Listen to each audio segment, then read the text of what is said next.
And then he gives Sodom and Gomorrah another one.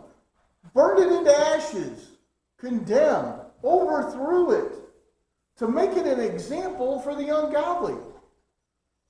We know specifically that that was a carnal behavior that caused those actions. And we know specifically that here in America, we know that people have turned their back on God and they're falling into that carnal sedition again. They don't want to hear that. I'm made this way, I do this the way I want, and I'm going to like it. You know, you can just deal with it, and I'm going to do what I like the way I want to.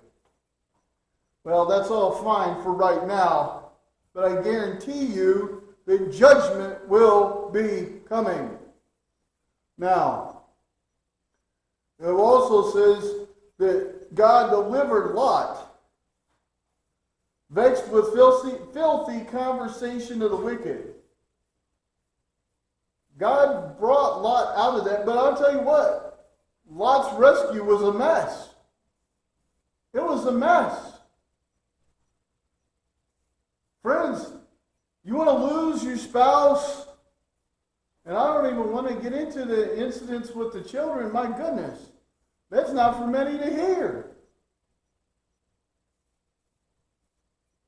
You know, and to think that he was willing to give his daughters away to try and keep the men from having relations with the angels. There's a whole lot of confusion. And it didn't stop at Sodom and Gomorrah. It was meant for an example, and some people figure out, hey, if it's against the rules, maybe I ought to do it. Wrong answer. Wrong. There is nowhere that this is right and correct.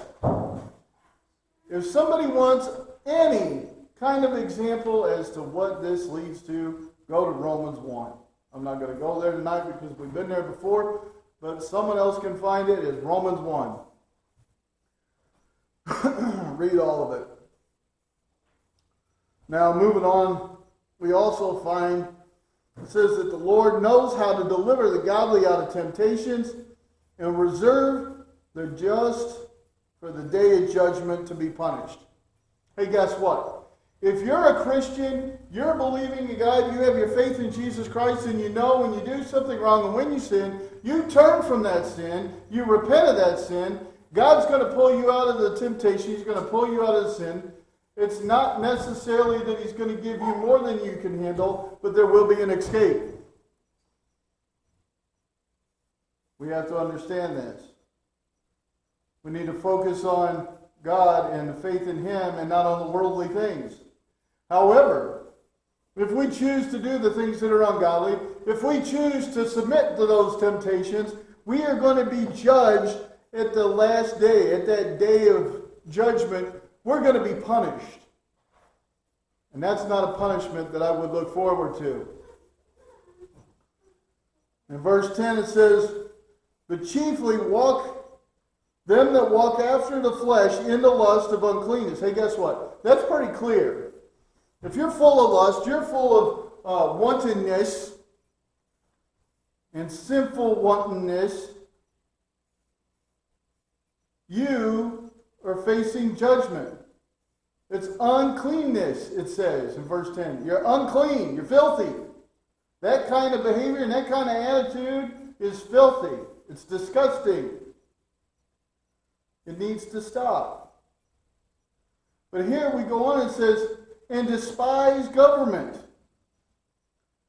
Presumptuous are they, self-willed, and not afraid to speak evil of dignities. I want to take a moment. I don't want to get too political, but I tell you what, there's a couple groups out there that follow this. They despise our government. They despise those who have been divinely put in place for our judgment in the ruling of our nation. They don't want them. They don't want to be ruled by anybody. Some of them even went so far as to go and attack and destroy, riot, if you will, just blatant destruction of property of all sides. Not one group, against another or one party, they just like tear everything up. Okay, well, anarchy doesn't cut it. Anarchy doesn't cut it. There is order. Whether an individual wants to believe it or not, God is in control. In verse 11 it says, whereas angels, which are greater in power, bring not railing accusation against them before the Lord, but these natural brute beasts, made to be taken and destroyed, speak evil things that they understand not. And they're going to perish in their own corruption. There are those that are in leadership positions, as we said before, are so corrupt and messed up, they're twisted, that they are going to fall upon their own corruption. They are to be taken and destroyed. Destroyed. I don't know, folks. I see a lot happening where these words are coming off the page in real life, real time, real live feeds, whether it be news or your local community. I see this and I see the corruption that happens. Those that are railing against everybody and everything to tear it all down and start over, they say. Tear it all down and do it their way. Get rid of this, defund that. It doesn't work. It's not going to work. What I read here is, it says that they do things that they don't understand. That they're doing things that they don't understand. How often, even with what we think are best intentions, we're doing things that we don't understand. It says in verse 13, and shall receive a reward of unrighteousness as they count it pleasure, and shall receive a count it pleasure for the riot in the daytime spots they are blemishes, and they sport them blemishes as they try and feast with us. Christian, pay attention to the actions you're doing. Understand, we go out and we reach out to the lost. We want a person to be saved. We love the idea of a person being saved and turning from sin and turning to God. But there's times when we have to say, no, we can't be a part of this. We can't say this is okay. We can't say that this is a good idea. We can't compromise our faith for values that we know are corrupt and are going to be things that we will face judgment for in the end, whether they think so or not. Let's continue.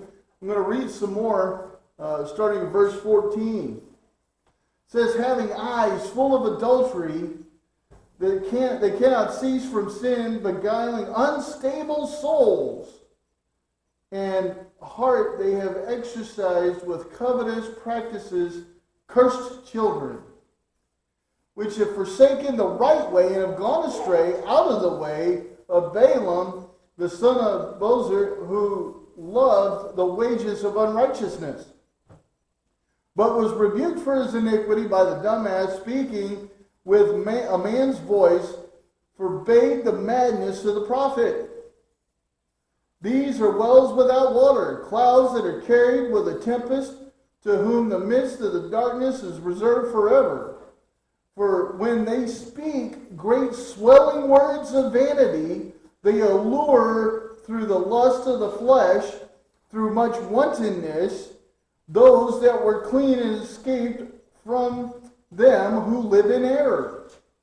While they promise them liberty, they themselves are servants of corruption. For of whom a man is overcome, of the same thing is he brought into bondage. For after they have escaped the pollutions of the world through the knowledge of the Lord and our Savior Jesus Christ, They are again entangled therein and overcome, and the latter end is worse to them than the beginning. For it had been better for them not to have knowledge of the way of righteousness than after they have known it, to turn from the holy commandment delivered unto them. But it has happened unto them according to the true proverb, a dog is turned into his own vomit again, and the sow is washed into her wallowing in the mire. Oh my!